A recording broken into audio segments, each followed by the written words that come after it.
So thank you for taking the time to speak to me today. Not at all. I'm a big fan of your work. Lovely. So I'd like to just going back to the beginning. How did you get into acting and why?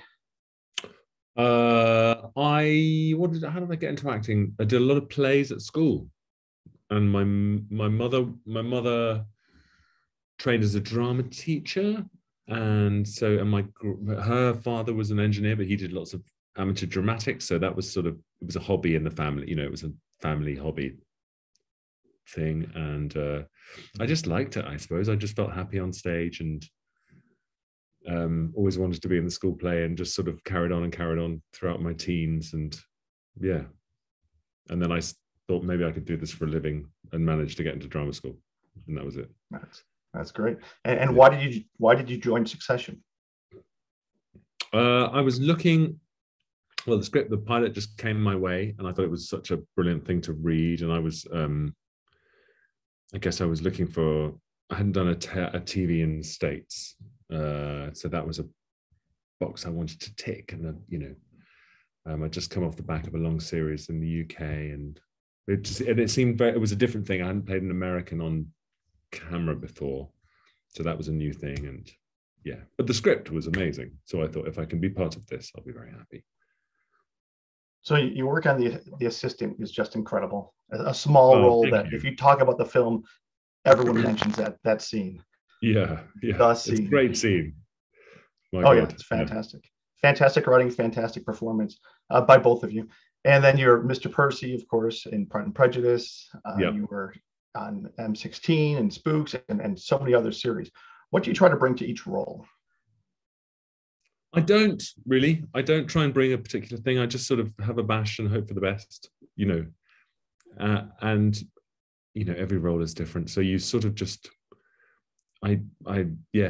something will speak to you in every part that you play, and sometimes it doesn't. Sometimes you don't know what you're doing, and really hoping for the best. But I think the trick is to do lots of different things and try and challenge yourself and do stretch different muscles, and but there's no one thing I try to bring. I just sort of see if I can get away with it. Well, you make it look very easy, which is we'll go on. In some difficult roles. Oh well, yeah. So from your perspective as actor who plays him, who is Tom? And is he a good guy, a bad guy? And do you like him? I don't know who he is. I don't think he knows who he is any more than I know who I am. I don't really have many answers. I sort of just do what he does. The scripts come in and the scenes are so funny and interesting and odd, and very often sort of ugly, but always truthful. And so I just sort of jump in, and I'm working with wonderful actors, and I think we all feel a bit like that. There's the writing's so good it looks after you. So I don't know about Tom. I do like him. I mean, he makes me laugh, and I sort of recognize that type of person who sort of changes with everybody he meets. He's sort of like a weird creature that sort of totally changes his status and his attitude to whoever he's dealing with. He's sort of, the extremes being Cousin Greg, where he's bullying him and being revolting, and then with his father-in-law being obsequious and, slimy and, pathetic. So at the core, do you think he's a good guy, or is he, say again? A wolf in sheep's clothing, or is he a sheep in wolf's clothing? I think he's a good guy. I mean, I don't know. I wouldn't characterize him. I mean, he's sort of he can do terrible things, but he's also quite sympathetic and quite sweet. So he's a mixed bag. Yeah, he's tough to figure out. You don't know what to expect from him on screen, and then a lot of the times you get exactly the opposite. So that's right. Yeah. I feel the same when I read the scripts. You're like, oh, okay, here we go. And do you know what's going, like how far ahead do you know what's going to happen? And do you want to know that far ahead, or do you like to keep it kind of? I don't mind. I know nothing. I know nothing about the next season. I really wish I did. Now, because it's getting closer and closer, I'm starting to think, what are they going to do with us? But it's quite nice not knowing. It's quite nice not knowing the final destination, because you're only playing one episode at a time, mm-hmm. and only one scene at a time. So you can't play the end, So yeah, I'm fascinated to find out what Jesse's gang have in store for us. And they reveal it to you one episode at a time, or how does that all work? Yeah, we get the episodes. Sometimes we sort of tend to shoot the first two in one go. So sometimes, I think last season we got the first two straight away, and then we shot those, and then from then on, we get emailed the script the night before the table read. So wow. We really don't know what's going to happen, which is great. That's incredible. I don't mind that. So you're kind of like a fan at the same time as totally. Part of the product. Totally. I think everybody is. We're all like, finding out what's happening. Yeah. How fast do you go through those pages when you get them? Fast. Yeah, I have to sort of force myself to slow down or race to my bit. No, it's good fun. It's good fun. So part of the magic of the show is a chemistry, of course, between the actors. What do you give that credit to? I think, I don't know what chemistry is. I think just good at. I mean, part of an actor's professional technique of being an actor is to work with the person you're with. It's not some magical thing called chemistry. It's your job to be in the scene with someone and act with them, and not just act at them. And so that's all it is. And there are some superb. I mean, the actors in the show are just brilliant. And so that's all that is, I think. Yeah, it's an incredible cast, top to bottom, and it's like yeah, they're just every scene is interesting. With some series, you just like they're talking. But every scene you're listening to every word. But also, and I don't know if you found that you could. I mean, there's a whole season. There's a whole story with Connor and Willa.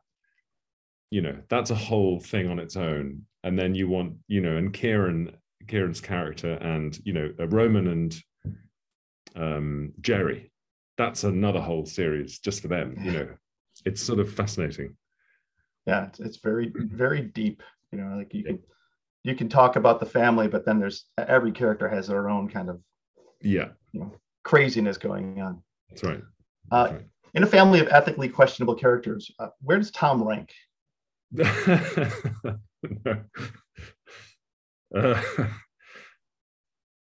don't know. I think they're very ethically questionable. I think the thing with Tom is that he really thinks he's doing. I mean, sometimes he knows he's sort of bending the rules a bit and doing something, but I think ultimately it's for the best. He's trying his best. He thinks he's being a decent human being and working hard and being a good husband and a good pal to Greg. That's his vanity. I think sometimes he realizes he's overstepped or he's been foolish or, but I don't think he's totally corrupt, Tom. But again, I don't know, Yeah, you haven't read the script yet. Yeah, it's amazing that you think, how low can someone go, and then each of them finds a way to go a little bit lower, and it's with family, which makes it even crazier. I know. Yeah, it's a fun ride. Yeah, and I think you want to live in people behave most appallingly to their own family. Often, I know the feeling. I have 6. I'm one of 6 siblings. So, well, there you go. Yeah. And I'm like, boy, it's amazing. Maybe that's why this show has a bit of traction in the culture, because people realize, and HBO are very good at doing that. But it's a family dynamic, and that's why people go, oh, I recognize that. Even though they're billionaires, it doesn't matter, because it's a family dynamic, and it's the father and the rest in our case, and so it's easily recognizable, isn't it? It is such an extravagant lifestyle. Would you want to live the royal lifestyle? with all the... No, I'm good as I am. I feel... Why would you want to avoid it? There's nothing they have that I'd want, really. You know, I think there's that thing, isn't there, that over a certain amount of money, it doesn't really have any impact on your happiness. Mm-hmm. There's a study, wasn't there, done that over, I don't know what the figure is, but once you can sort of feed yourself and go on holiday and have a house and all the rest of it, and you know, if you're lucky enough to, after that, the amount of noughts on the end of your bank account doesn't really have any bearing on your sense of happiness or self-worth. Yeah, yet they're still fighting neck and neck, you know, and hands around each other's necks trying to gain that. And it's like, what is it drives that? It's something else. It's power. Yeah, it's power and influence and control, and you know, yeah. It's like with the lotto. They say, you know, there's a $500 million lotto. And I'm like, I'll just take the second place. I'll take a couple million, go on more vacations. I'll be fine. Yeah. It's okay. Yeah. Especially when you watch what goes on in Succession. You're like, no, thank you. It's true. I'll skip all that, please. Yeah. So Tom's relationship with Greg is very hard to read and often uncomfortable. Just about every scene, you're like, not sure where it's going to tip. What's your read on them? Like, why does he choose Greg? I think he probably trusts Greg enough to go with him at the end there, and I think he likes Greg, and he's not scared of Greg.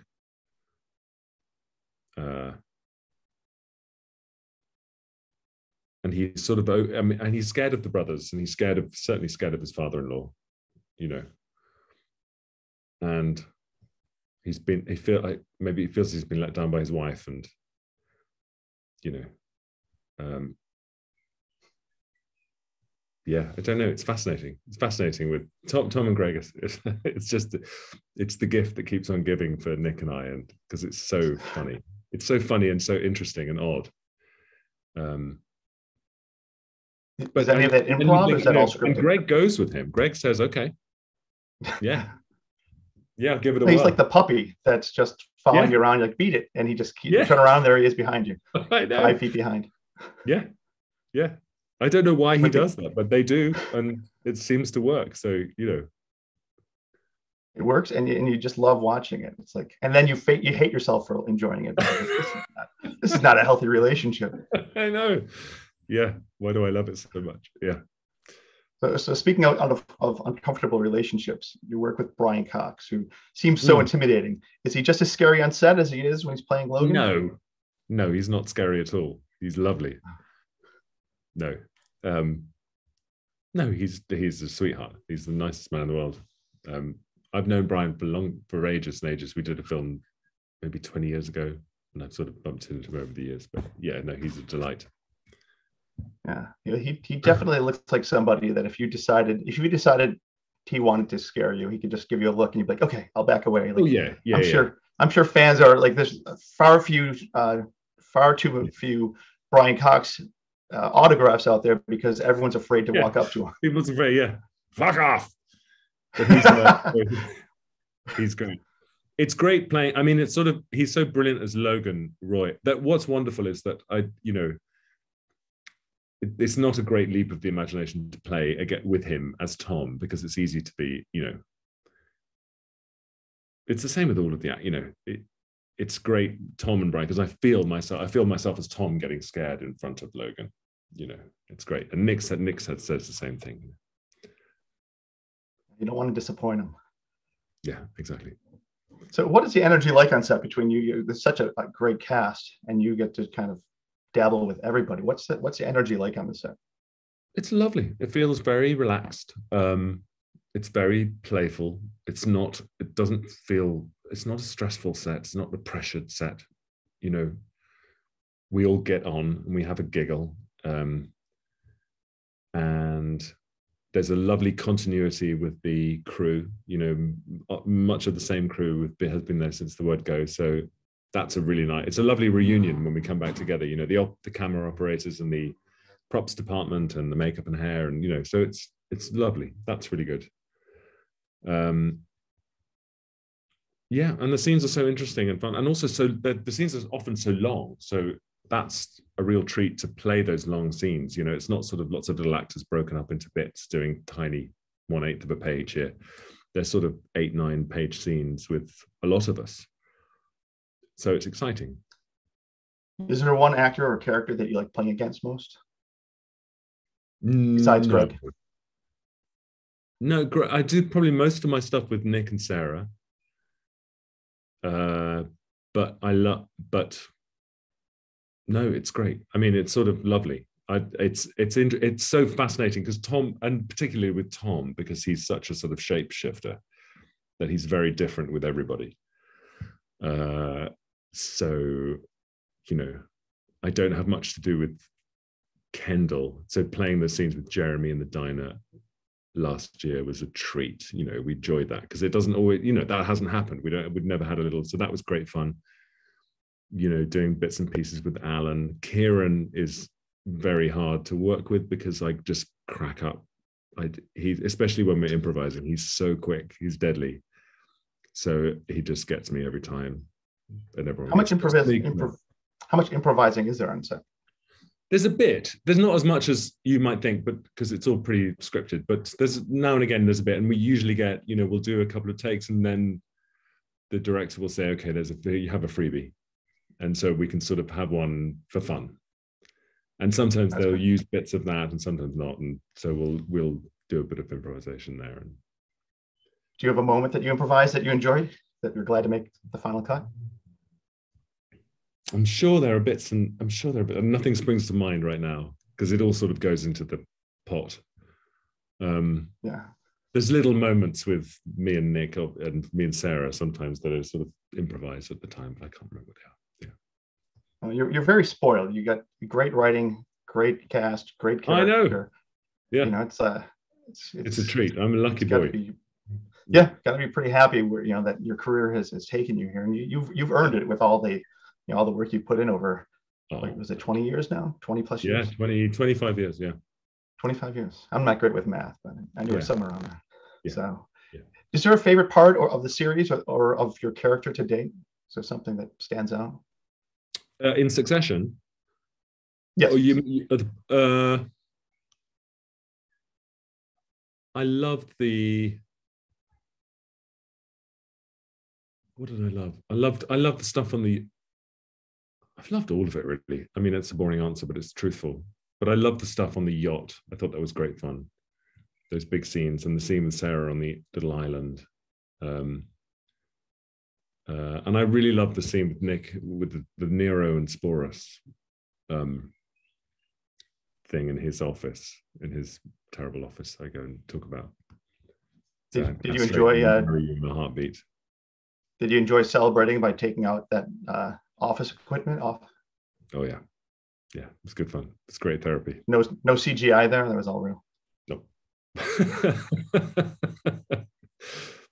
that was all. So if you could, that's awesome. Yeah, I'd like to do that someday, but then I'd have to clean it up. So really therapeutic. Yeah, years of bottled up frustration. Yeah, right.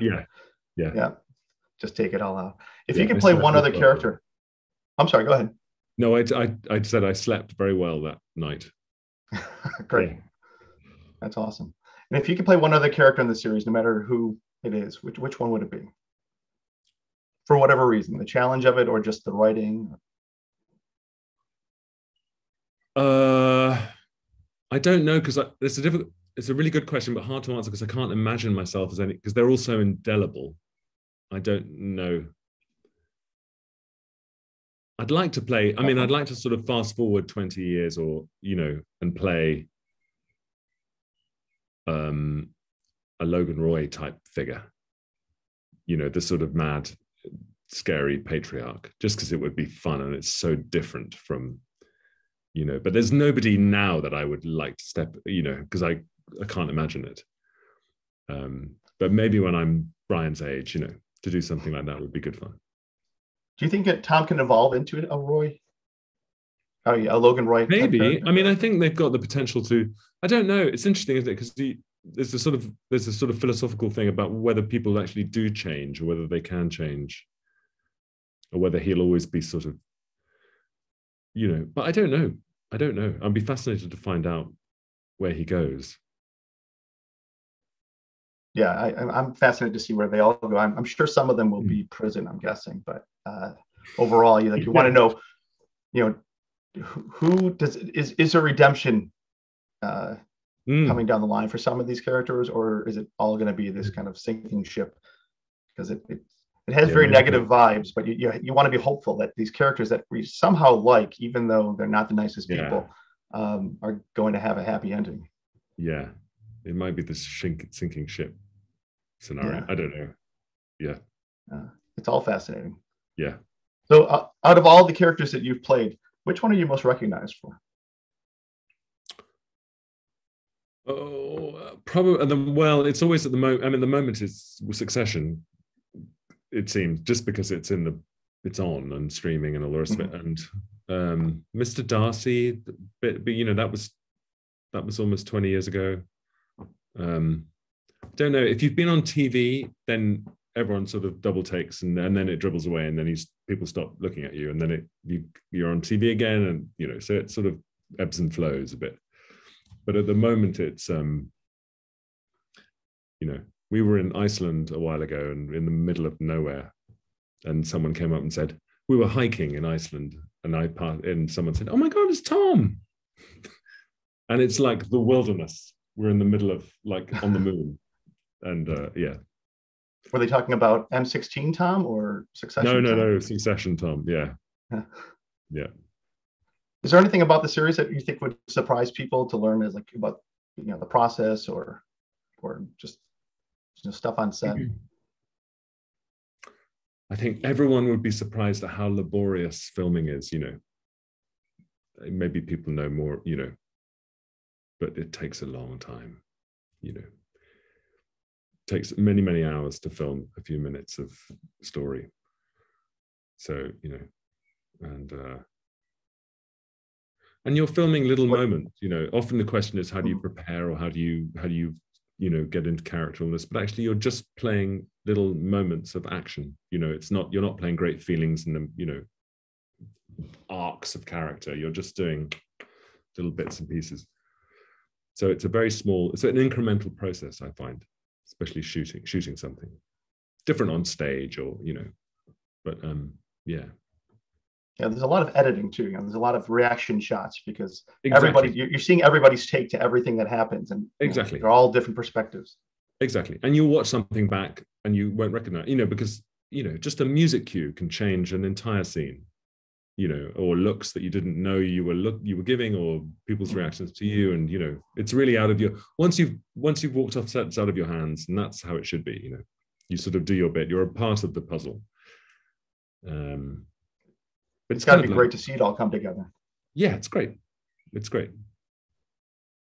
It's like you said, you get to be a fan still, and because you don't see, of course, you're the one side of the camera, and suddenly there's the editing, there's the sound. And often the scene you really liked, you really sort of thought, oh, that was great, and you quite fancied yourself in that scene. It will be cut, or they just won't use it. It wasn't as sort of sexy as you thought it would be, and but that's okay. Well, the end product's still fantastic. So I think the decision making they're doing is top notch. Yeah. So just a couple more questions and I'll wrap up. One, is there anything that you'd like to do? You've covered quite a bit, but is there anything in the future you'd like to do in terms of acting? I'd like to do another play soon. I haven't done a play for a while. But I don't know. Yeah, I never know. I'm not very. I think I just know when I read it, or when it comes my way. I don't have a list of things I want to do. I'm more of a sort of gun for hire. I'm a bit more sort of diffident about it, I suppose. That's great, because you're making good decisions. So yeah, you just kind of wait till that right one crosses the desk. Yeah. Was there any chance that you were going to pass up on playing Tom in Succession? Or was it something you were locked in on? No, it spoke to me, and it was an adventure as well, because you don't. you don't know that the pilot is going to be picked up, and you don't know that it's going to go beyond season 1, and so it's a big adventure. You're like, well, let's give this a whirl, and if it's, you know, if it's great writing and great people, then you're lucky and the chances are good, I suppose. But you never know how it's going to turn out. But I was really pleased to be involved. I still am. That's fantastic. Again, I keep using that word, but that's like the show is one of those that as soon as you hear those first few notes, you're like, oh, you're locked in. Like, that's it. Yeah. Turn off the phones, turn off everything. Yeah. Kids, go read or something. And that's very gratifying to hear. Yeah. It's my time. So finally, can you give me 3 words to describe Tom? Heroic, brave, dashing. Wow. That's how Tom would describe himself. Yeah. I was going to say, I'm not sure who else would use those terms, but yeah, that's how Tom would describe himself. I like it. Yeah. That's even better than my original question. So thank you. Yeah. There was one reviewer who called me a human grease stain. So that's 3 words. That's someone else's word. Kind of complimentary, though. You're doing your job well. Kind of. Yeah. Yeah. Yeah. Do you have any of that reaction? I'm sorry, real quick, but do you have any of that reaction, like, to you from fans or people who see you on the street who just like don't separate the actor and the character? No, not really. I think in the old days, like a long time ago, I had a friend who played a rapist in a TV show, and he was sort of almost attacked in the park because the people didn't understand that he wasn't a character. He was in a soap, you know, so he was on TV. And but I think now people sort of have worked, you know, that you're not playing the cat, you're not the part, you're not the person. Yeah. And it's Yeah, there's a lot of content out now. It's not like there is a few years back. People know what's what. Yeah. So and it's amazing with all the content, Succession still rises to the top. So congratulations on that, and thank you for taking the time to speak to me today. Pleasure.